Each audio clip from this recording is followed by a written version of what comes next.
Hello दोस्तों, welcome है आप सभी का आज की न्यू वीडियो में। मैं हूं अनुज और मैं उम्मीद करता हूं आप सभी लोग अच्छे होंगे, स्वस्थ होंगे। तो मेरे ख्याल से आप सभी लोग जो वोटिंग हमारी लोकसभा की चल रही है वो आप अपना मतदान कर रहे होंगे, ये भी मैं मान करके चल रहा हूँ क्योंकि मतदान हमारा अधिकार है और मतदान जरूर करें। तो आज की जो वीडियो है मैं एक इस चैनल पर मैं एक सीरीज चलाने के लिए सोच रहा हूँ। सीरीज में क्या करेंगे, मैं कोई भी एक डिसीज उठाऊंगा। कोई डायबिटीज़ है, जैसे आज का टॉपिक हम लेने वाले हैं ब्रेन हेमरेज। ब्रेन हेमरेज या फिर जिसे हम सेरिब्रल हेमरेज भी कहते हैं। तो इसी तरह से एक एक डिसीज़ मैं उठाता जाऊं और आपको ब्रीफली उसके बारे में बताऊं। उसको बताने से देखिए होगा क्या, उसका इम्पोर्टेंस क्या है या फिर मैं ऐसा क्यों सोच रहा हूँ।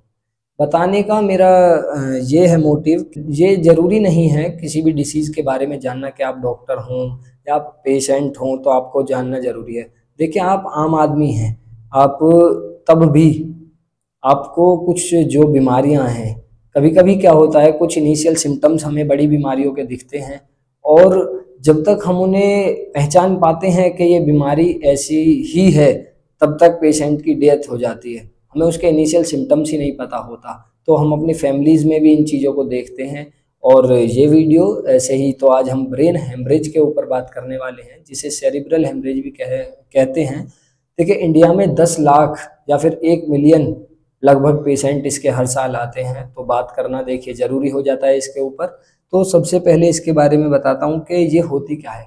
ब्लड जो है इसमें, इस डिसीज़ में क्या होता है, एक जो हमारे ब्रेन की वेन्स हैं, वेन्स रप्चर हो जाती हैं। जो ब्लड वेसल्स हैं हमारी ब्रेन की, वो रप्चर हो जाती हैं और उनसे खून बहने लग जाता है माइंड के अंदर।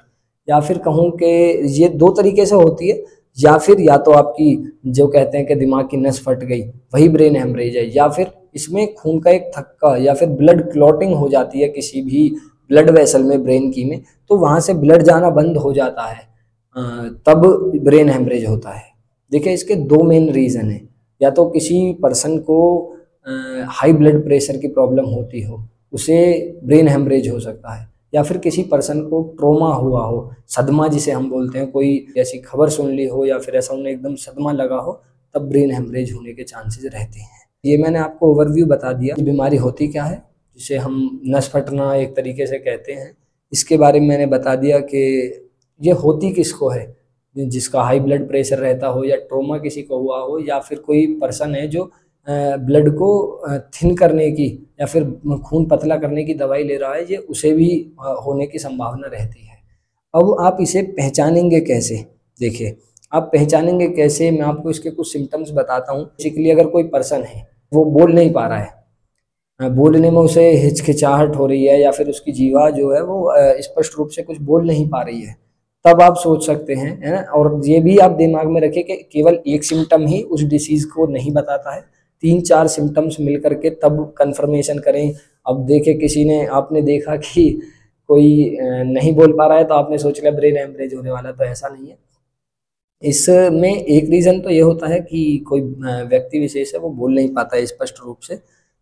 और इसमें प्रॉब्लम क्या हो सकती है, weakness of one side of body और paralysis of the body, one side of body. देखिए वीकनेस हो सकती है बॉडी में, जब आप किसी पर्सन को देखें बोल नहीं पा रहा है, बॉडी में वीकनेस है, या फिर वन साइड, या तो right side, right leg right side, या फिर लेफ्ट साइड उसकी पैरालाइज हो गई है।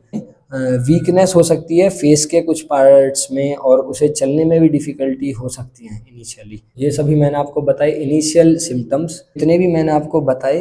तो ये इनिशियल सिम्टम्स है, किसी को चलने में डिफ़िकल्टी हो रही है, बोलने में डिफ़िकल्टी हो रही है ना। पर्सन को कॉन्शियसली डिक्रीज हो रहा है, उसकी सोचने समझने की, बोलने की ये क्षमताएं कम हो रही हैं। ये मैंने आपको इसके कॉमन सिम्टम्स आपको मैंने बताया। तो इसमें जैसे ही आप, जो मैंने आपको सिम्टम्स इस अभी मैंने पीछे बताए, अगर आपको किसी पर्सन में लगते हैं तो आप क्या करें, आप अपने लोकल जो अच्छा हॉस्पिटल हो जा कर के इमरजेंसी में भर्ती कराएं और उसे एमआरआई कराएं और प्रॉपर उसका जल्द से जल्द, क्योंकि ये एक जैसे हार्ट अटैक बीमारी है, एकदम इंस्टेंट उसे इलाज चाहिए। तो इसी तरीके से ये भी एकदम बहुत खतरनाक स्ट्रोक की बीमारी है और न्यूरोलॉजिस्ट से मिलना पड़ता है कि, और वहाँ कंसल्ट करना पड़ता है कि अब ऑपरेशन कराया जाए या फिर क्या कराया जाए। तो जितना जल्दी इसमें आपको ध्यान रखना है, टाइम कम से कम खर्च हो, पेशेंट को जल्द से जल्द आप हॉस्पिटल लेके जाएं। तो आज की वीडियो में इतना ही, और किसी पर्टिकुलर डिसीज़ के बारे में अगर आप जानना चाहते हैं तो आप कमेंट बॉक्स में लिख सकते हैं, और आपको अगर हमारा कंटेंट अच्छा लगता है तो आप सब्सक्राइब कर सकते हैं। Thanks for watching. Thank you.